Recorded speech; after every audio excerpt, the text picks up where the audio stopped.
चलिए इंटीग्रेशन के chain rule को एक और एग्जाम्पल में इस्तेमाल करके देखते हैं। क्वेश्चन है integration of e raise to 3x plus 5 dx। जरा क्वेश्चन को समझते हैं। मेरे पास क्वेश्चन है integration of e raise to 3x plus 5। e ये एक्सपोनेंशियल कांस्टेंट रहता है और 3x प्लस 5 ये तो वेरिएबल है। उसमें भी अगर मैं थोड़ा ढंग से देखूं 3x प्लस 5 किस टाइप का है फंक्शन? लीनियर फंक्शन है। बट अगर मैं इंटीग्रेशन के एक्सपोनेंशियल के फॉर्मूले देखूं, that is constant raise to variable, मुझे एक फॉर्मूला दिखता है e raise to x। But यहां e रेज टू x है नहीं, यहां है e raise to 3x plus 5। तो ये जो फॉर्मूला है e रेज टू x का मैं डायरेक्टली नहीं अप्लाई कर सकता। मुझे फॉर्मूला अप्लाई करने के लिए कौन रोक रहा है? कौन सी चीज है जो खटक रही है? Correct, 3x plus 5। अब अगर इंटीग्रेशन का हम अपना नॉलेज ले तो type 1, type 2, type 3 that is constant to function काम का नहीं है। दो फंक्शन का एडिशन सब्सट्रैक्शन काम का नहीं है। जब तक हो सके मल्टीप्लिकेशन डिवीजन पावर को प्लस माइनस में कन्वर्ट करो, वो भी कोई सही रास्ता नहीं दिखा रहा है। तो I definitely go to type 4 that is chain rule. कैसे करते हैं चेन रूल इंटीग्रेशन में? करेक्ट, अगर भूल गए तो याद दिलाओ, जो चीज खटक रही उसे x मानो और उसे कैप्सूल x में कन्वर्ट करो। फिर उस कैप्सूल x को पूछो बताओ तुम लीनियर फंक्शन हो क्या? उसने बोला हाँ, तो आप चेन रूल चला सकते हो। तो चेन रूल कैसे चलाने का? जिसको हमने x माना कैप्सूल x बनाया। करेक्ट। अब वो जब हम क्वेश्चन में देखेंगे तो क्वेश्चन हमें स्टैंडर्ड फॉर्म में आते हुए दिखेगा, जहां वो x नहीं कैप्सूल x रहेगा। तो स्टैंडर्ड फॉर्मूला लगाने का, बोलने का x या कैप्सूल x, बट लिखने का कैप्सूल x।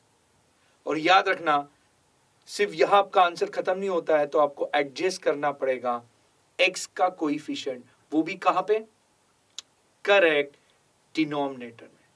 चलिए अगर आपको स्टेप समझ में आई है तो क्यों ना हम टेक्निकली चेन रूल का फॉर्मूला डिफाइन करते हैं। क्या बोलता है इंटीग्रेशन में चेन रूल का फॉर्मूला?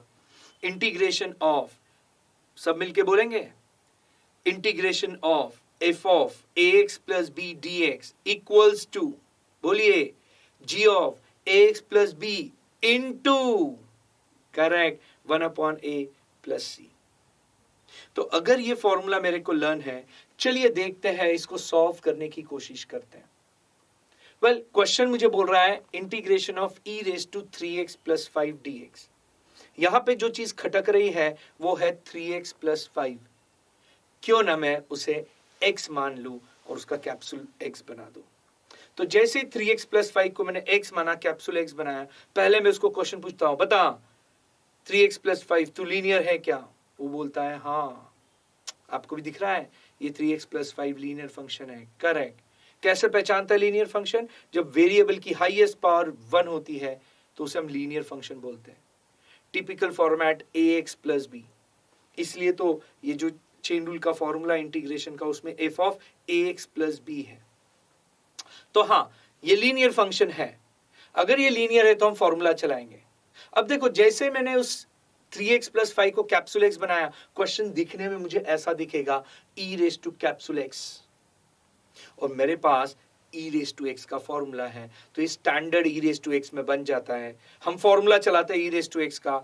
सो इंटीग्रेशन में एक्सपोनेंशियल में e रेज टू x का formula, integration of e raise to x dx is e raise to x plus c।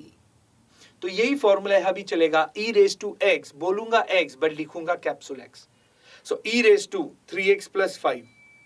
But रुकिए, क्योंकि हम चेन रूल चला रहे हैं इसलिए हमें क्या एडजस्ट करना पड़ेगा? करेक्ट, x का कोएफिशिएंट।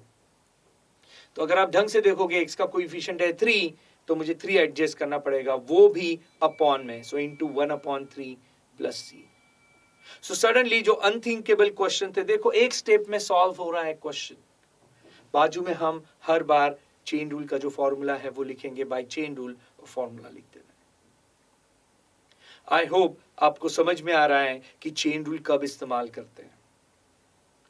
चलिए खत्म करने से पहले चेन रूल का टेक्निकल फॉर्मूला और उसके स्टेप्स एक बार रिवाइज करते हैं, सो दैट आइडिया काफी क्लियर हो जाएगी।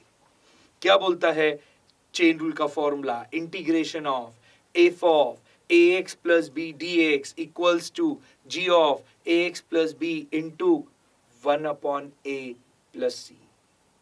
कैसे करेंगे? जो चीज खटक रही है क्वेश्चन में उसे x मानो। जैसे उसे x मानेंगे तो जो क्वेश्चन बन रहा है वो स्टैंडर्ड फॉर्मेट्स में या स्टैंडर्ड फॉर्मूले के फॉर्मेट में आ जाता है। जैसे ही वो फॉर्मूला हम चलाएंगे हम बोलेंगे x बट लिखेंगे जिसको हमने x माना है कैप्सूल x।